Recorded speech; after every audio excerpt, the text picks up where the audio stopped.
Hello, नमस्कार साथियों, good morning, very very good morning to all of you. आप सभी का स्वागत है एजेपीसी वाला चैनल पे। स्टूडेंट आज यूट्यूब पे मेरी दूसरी क्लास होने वाली है एंशिएंट हिस्ट्री की और ये क्लास इंडस वैली सिविलाइजेशन कल मैं पढ़ाया था। अब उसी का आगे का पार्ट आज मैं पढ़ाने वाला हूँ और ये जो सेशन है, ये जो क्लास है, यूपीएससी के बच्चों के अलावा स्टेट पीसीएस के बच्चों के लिए भी बहुत ही महत्वपूर्ण है। आप सभी का डिमांड काफ़ी लंबे समय से हो रही थी कि सर आप यूट्यूब पे कब से पढ़ाने वाले हो? तो अब मैं यूट्यूब पे पढ़ाना स्टार्ट कर दिया हूँ, ठीक है?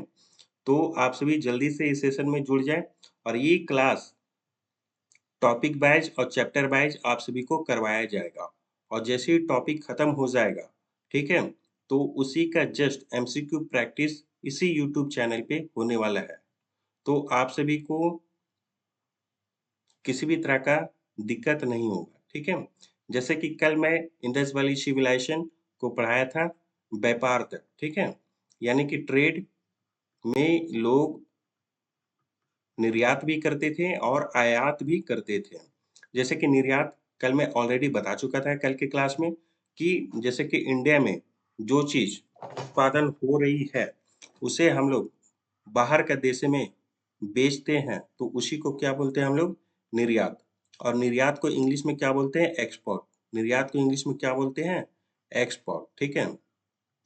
यानी कि जैसे कि हमारे देश में नील की खेती हो रही है, सीसा की खेती हो रही है, कपास की खेती हो रही है, ऊन की खेती हो रही है और ये बर्तन हमारे देश में बनाया जा रहा है। इन सभी को क्या कर रहे हैं कि बाहर का देश में हम लोग बेच रहे हैं, ठीक है? उसी को हम लोग क्या बोलते हैं? निर्यात। अब नेक्स्ट क्या है? आयात। आयात को हम लोग इंग्लिश में क्या बोलते हैं? इंपोर्ट। आयात को हम लोग इंग्लिश में इंपोर्ट बोलते हैं।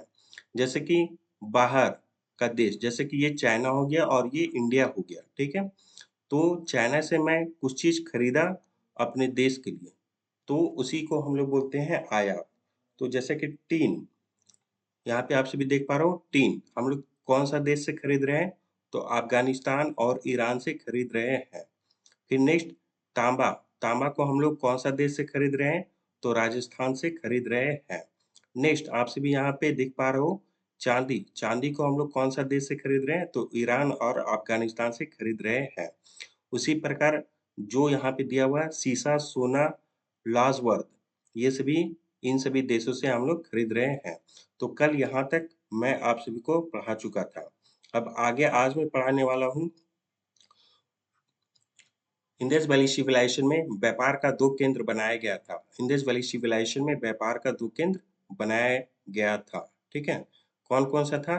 तो एक दिलमुन था और एक मकरान था, ठीक है?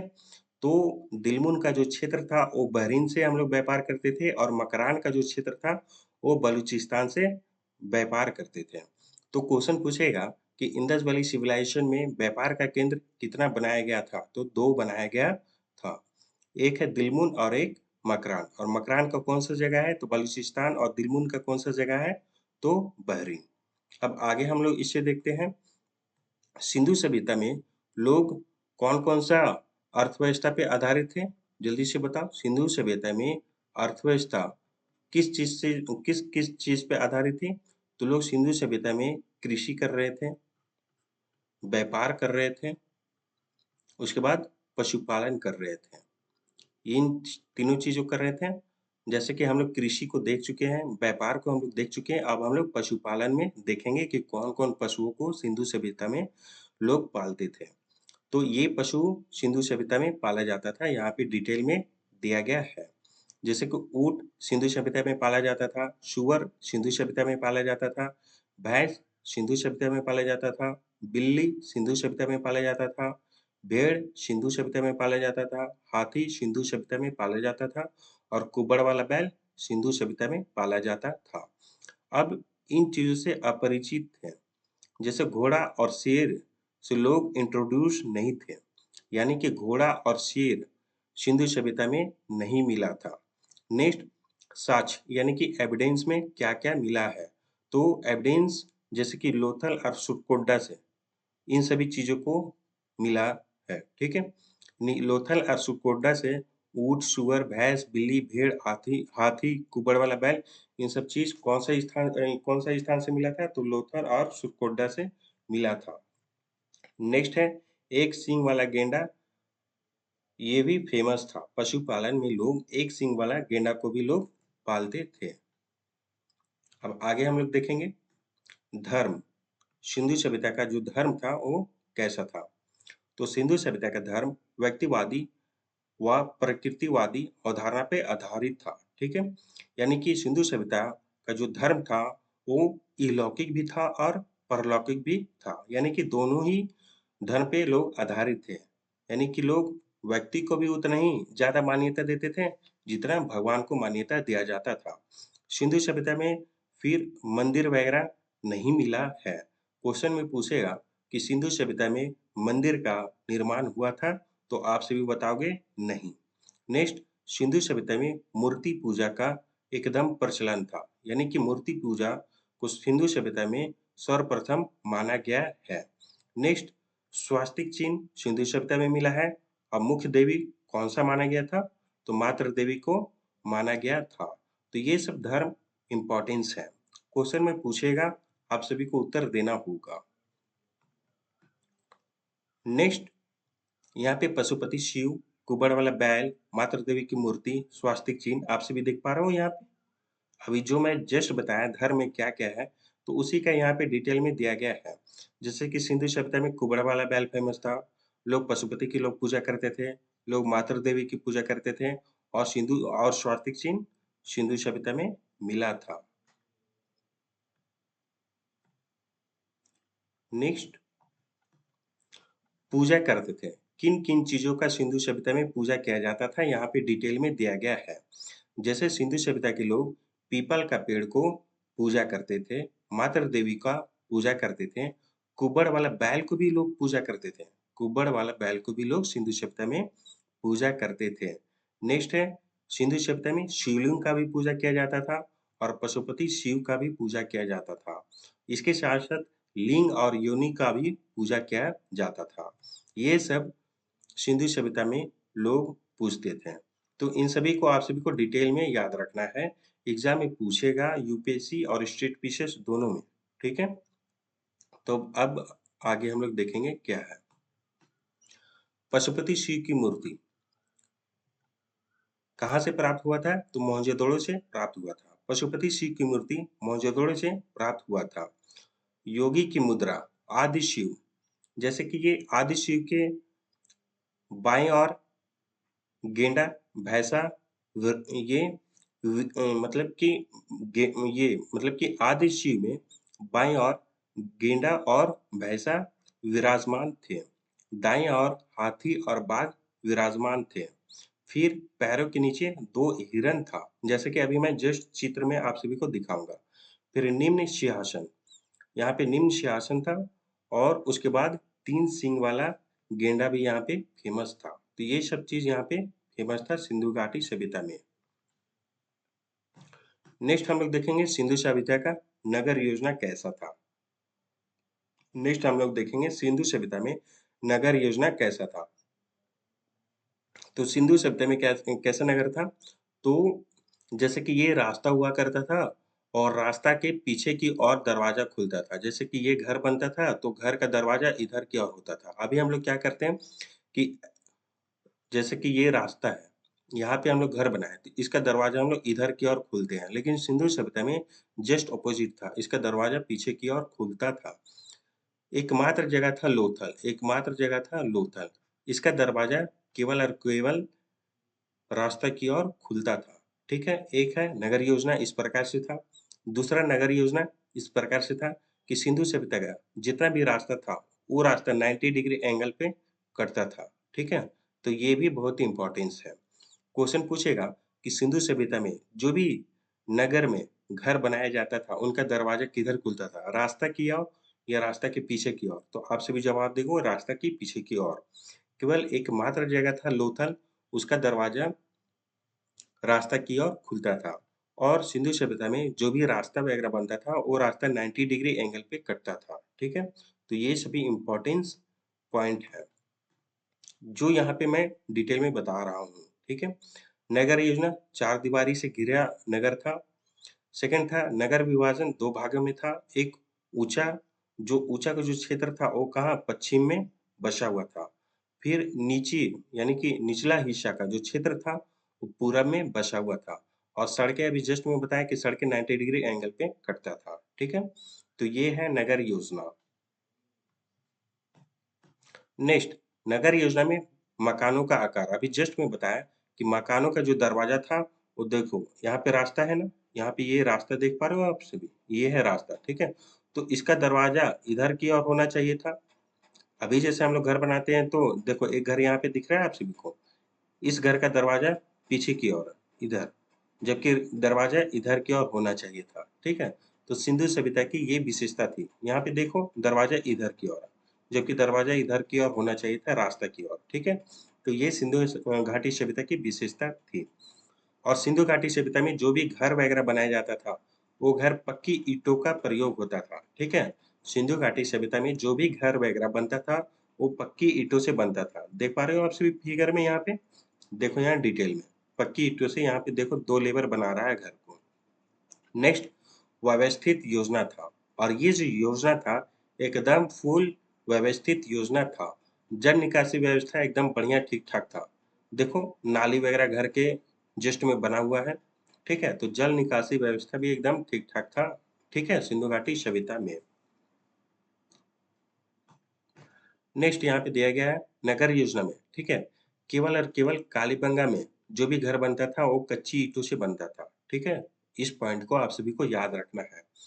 नगर योजना में केवल और केवल सिंधु घाटी सभ्यता के सिविलाइजेशन में कालीबंगा का क्षेत्र में जो भी घर वगैरह बनता था वो कच्ची ईंटों से बनता था। और इस ईंटों का जो रेशियो हुआ करता था यहाँ पे दिया गया है, बहुत ही इंपॉर्टेंस है। रेशियो क्या हुआ करता था? 4:2:1 का रेशियो हुआ करता था। 4:2:1 का रेशियो हुआ करता था। ठीक है। तो इस रेशियो को आप सभी को याद रखना है। स्टेट पीसीएस वाले के लिए ये बहुत ही इंपॉर्टेंट है। VVI जैसे बीपीएससी, यूपीपीसीएस, जेपीएससी, इन सभी के लिए ये बहुत ही इंपॉर्टेंस है। आप सभी याद रखना है। ठीक है। नेक्स्ट, अब जैसे कि मृत भांड यहाँ पे हम लोग देखेंगे। ठीक है। मृत भांड में क्या है कि मृत भांडों में वृत्त, वृक्ष, वृत्त व मनुष्य की आकृति थी। ठीक है। इन सभी का आकृति मृत भांडों पर थी। 2 प्रकार की मृत भांड था, एक साधारण था, एक रंगीन था। ठीक है। साधारण किस प्रकार का रंग से बना हुआ था? तो ये रेड कलर का रंग से बना हुआ था। और रंगीन जो था वो काला प्लस लाल रंग से बना हुआ था। अभी जैसे इसी का मैं जस्ट एमसीक्यू करवाऊंगा अपने यूट्यूब चैनल पे, तो ये सब सब क्वेश्चन उस एमसीक्यू पार्ट में आप सभी को देखने को मिलेगा। ठीक है। और ये एमसीक्यू रहेगा, ये आने वाला एग्जाम में क्या पूछेगा एमसीक्यू ये भी रहेगा और पीवाईक्यू भी रहेगा। ठीक है। यानी कि दोनों क्वेश्चन मिक्स रहेगा। तो एमसीक्यू को आप सभी को देखना बहुत ही इम्पोर्टेंस होगा। ठीक है। आप सभी एमसीक्यू को जरूर देखना। देखिए यहाँ पे देख पा रहे हो, ये मृदभांड बनाया गया है। जैसे कि मृदभांड में 2 कलर का प्रयोग किया गया है। जैसे कि साधारण मृदभांड में कौन सा कलर का प्रयोग किया गया था? तो रेड कलर का प्रयोग किया गया था। ठीक है। और जैसे कि रंगीन जो मृदभांड था उसमें कौन सा कलर प्रयोग किया गया था? तो लाल और काला दोनों को प्रयोग किया गया था। ठीक है। लाल और काला दोनों को प्रयोग किया गया था। तो यहाँ पे देखो जो बर्तन बना हुआ है, ठीक है, ये साधारण बर्तन है। तो ये रेड कलर का मिट्टी से बना है, ये रेड कलर का मिट्टी से बना है। अब जब ये बर्तन बन करके तैयार हो गया तो इसमें देखो रेड और ब्लैक दोनों ही मिक्स है ना? यहाँ पे देख पा रहे हो आप सभी पिक्चर में? तो पिक्चर को डिटेल में देखो। ठीक है। ये जो है ये रंगीन मिट्टी का बना हुआ है, यानी कि काला रंग और लाल रंग दोनों से बना हुआ है। और इस वाले मृत भांड को देखो अभी ये बनाना शुरू किया है तो ये साधारण है। ठीक है। तो साधारण में केवल और केवल रेड रंग का प्रयोग किया है। ठीक है। तो ये लाल रंग यहाँ पे सिर्फ आप सभी को देखने को मिल रहा होगा। नेक्स्ट, विज्ञान एवं प्रौद्योगिकी क्या क्या था? तो जैसे धातु कला था, मापतोल प्रणाली का प्रयोग किया गया था। ठीक है। तो मापतोल प्रणाली में टोटल कितना प्रयोग किया गया था? तो 16 यूनिट का प्रयोग किया गया था। ये इम्पोर्टेंस है, ठीक है? क्वेश्चन पूछेगा कि मापतोल प्रणाली में कितना इकाई का प्रयोग किया गया था? तो आप सभी को जवाब क्या देना होगा? 16 इकाई का प्रयोग किया गया था, ठीक है?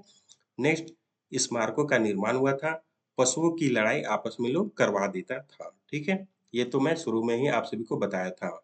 मनोरंजन के लिए लोग जुआ खेलते थे, आपस में पशु को लड़ा देते थे, लोग मछली को पकड़ते थे।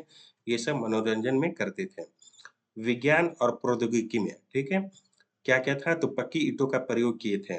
फिर कालीबंगा के लोग कच्ची ईंटों का भी प्रयोग किए, ये भी हम लोग देखें। फिर मृण मूर्तियाँ भी जस्ट हम लोग देखें कि मृण मूर्तियाँ में लाल रंग और काले रंग का प्रयोग किया, ठीक है? नेक्स्ट शिले का प्रयोग किया। नेक्स्ट मनका कारखाना का प्रयोग किया है।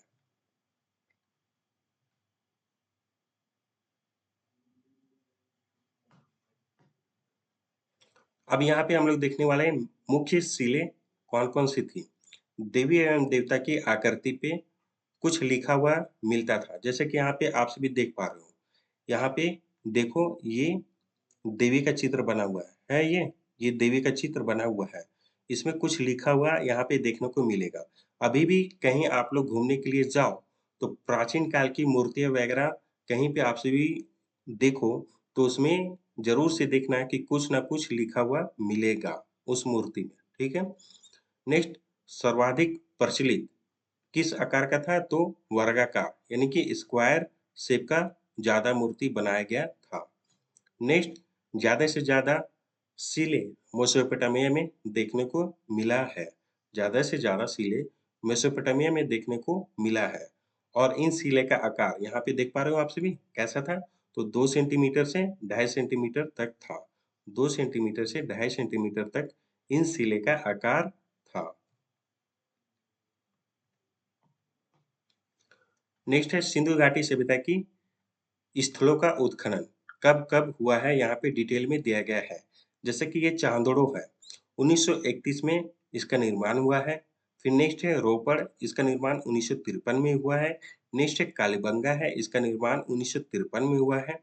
नेक्स्ट है लोथल, इसका निर्माण 1955-63 में हुआ है। नेक्स्ट है धौलावीरा, इसका निर्माण 1961 में हुआ है। और किन-किन किया है, यहाँ पे दिया हुआ है। जैसे कि चांदोड़ का निर्माण 1931 में मंजूमदार ने किया था। नेक्स्ट रोपड़ का निर्माण यज्ञदत्त शर्मा किए थे 1953 में। नेक्स्ट है कालीबंगा का निर्माण राजस्थान में किया गया है और 1953 में ए घोष ने किए थे। नेक्स्ट है लोथल, इनका निर्माण गुजरात में हुआ है, 1955-63 में हुआ है। एस आर राव के द्वारा खोजा गया था। नेक्स्ट है धौलावीरा है, गुजरात में निर्माण किया गया है 1991 में और आर एस बिष्ट द्वारा निर्माण किया गया है। तो ये सभी इम्पोर्टेंस है। नेक्स्ट ये है मोहनजोदड़ो। मोहनजोदड़ो की खोज 1922 में हुआ था और किन्होंने किए थे मोहनजोदड़ो की खोज? आर डी बनर्जी ने किए थे। और सबसे बड़ा स्थल मोहनजोदड़ो को ही माना गया है। विश्व विरासत स्थल में कब शामिल किया गया है यूनेस्को में मोहनजोदड़ो को? तो 1980 में शामिल किया गया था। और इसे मृतकों का टीला भी कहा जाता है। किसको? मोहनजोदड़ो को कहा जाता है। मृतकों का टीला किसको कहा जाता है? मोहनजोदड़ो को कहा जाता है। सभ्यता के निर्माता चार प्रमुख सिद्धांत यहाँ पे दिया गया है।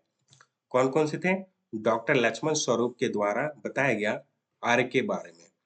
गॉड चाइल्ड ने बताया सुमेरियन के बारे में बताया है। रखालदास बनर्जी ने द्रविड़ के बारे में बताया। मार्टिमियर व्हीलर ने दस्यु या दास के बारे में बताया। ठीक है, यानी कि सभ्यता के निर्माता टोटल चार प्रमुख सिद्धांत को माना गया है। डॉक्टर लक्ष्मण स्वरूप ने आर्य के बारे में बताया, गॉड एंड चाइल्ड ने सुमेरियन के बारे में बताया, रखालदास बनर्जी ने द्रविड़ के बारे में बताए, मार्टिमर व्हीलर ने दस्यु या दास के बारे में बताए हैं। अब सिंधु घाटी सभ्यता के पतन के कारण को हम लोग पढ़ने वाले हैं। सिंधु घाटी सभ्यता का पतन का कारण क्या क्या था यहाँ पे डिटेल में दिया गया है। जैसे कि कुछ इतिहासकार ने बताया कि सिंधु घाटी सभ्यता का पतन पतन को हम लोग बोलते हैं नष्ट, यानी कि सिंधु घाटी सभ्यता की समाप्ति कैसे हुई, ये हम लोग देखने वाले हैं। जैसे कि बाह्य आक्रमण के कारण सिंधु घाटी सभ्यता की नष्ट हुई, ये कौन बताया? व्हीलर, पिगेट और गार्डन चार्ल ने बताया। व्हीलर, पिगेट और गार्डन चार्ल ने बताया कि सिंधु घाटी सभ्यता का नष्ट बाह्य आक्रमण के कारण हुआ है। नेक्स्ट, कैनेडी ने बताया कि सिंधु घाटी सभ्यता का समाप्ति महामारी के कारण हो गया है। नेक्स्ट, आर एल स्टीन और ए एन घोष ने बताया कि सिंधु घाटी सभ्यता की समाप्ति जलवायु परिवर्तन के कारण हो गया। नेक्स्ट, रैकर्स ने बताया कि सिंधु घाटी सभ्यता का समाप्ति भूकंप के कारण हो गया। Next, John Marshall, S R Rao ने बताया कि सिंधु घाटी सभ्यता का समाप्ति बाढ़ के कारण हो गया।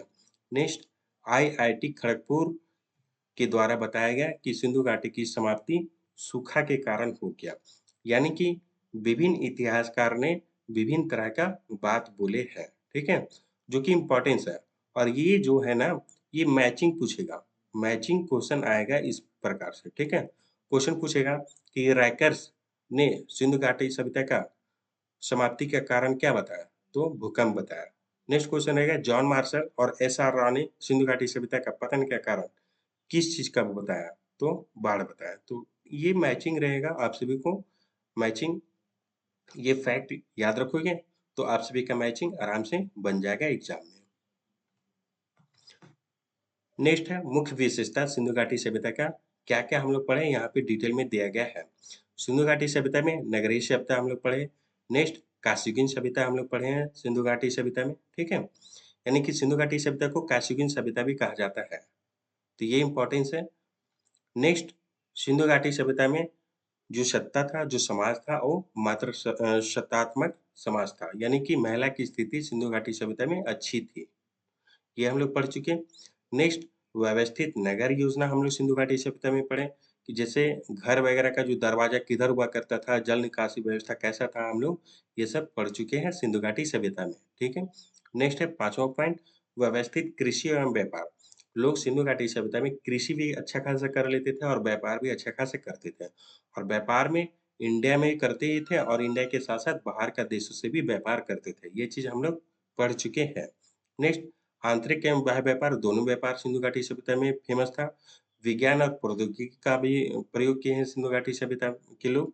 नेक्स्ट है अद्वित सभ्यता का भी लोग प्रयोग किए हैं सिंधु घाटी सभ्यता में। तो स्टूडेंट, अब सिंधु घाटी सभ्यता आज समाप्त हो गई, यानी कि सिंधु घाटी सभ्यता का टोटल 2 लेक्चर हुआ। एक लेक्चर कल ऑलरेडी हमारे यूट्यूब चैनल पे अपलोड हो चुकी है और एक आज लेक्चर ये अपलोड हो जाएगी यूट्यूब पे। और अब मैं कल इसी का जस्ट सेकंड पार्ट वैदिक सिविलाइजेशन में पढ़ाने वाला हूँ, और ये जैसे ही दोनों सिविलाइजेशन समाप्त हो जाएगा, वैसे ही जस्ट यानी कि परसों का दिन हमारे यूट्यूब चैनल पे एमसीक्यू पार्ट प्रैक्टिस करवाया जाएगा। और ये जो एमसीक्यू रहेगा, आने वाला यूपीएससी एग्जाम और या आने वाला स्टेट पीसीएस एग्जाम, उन दोनों एग्जाम के लिए इम्पोर्टेंस रहेगा। और एमसीक्यू जो रहेगा वो पीवाईक्यू के देखते हुए बनाया गया है, ठीक है। और जो मैं पढ़ा रहा हूँ उसी रिलेटेड रहेगा। तो आप सभी को वीडियो देखना बहुत ही इम्पोर्टेंस रहेगा, और वीडियो आप सभी जरूर से जरूर देखो। और क्लासेस अच्छी लगी तो मेरे चैनल को जल्दी से लाइक करो, सब्सक्राइब करो और ज़्यादा से ज़्यादा मात्रा में शेयर करो, ताकि उन यूपीएससी और स्टेट पीसीएस वाले बच्चों को पहुंच पाए। ठीक है, तो thank you, bye bye all of you, good bye.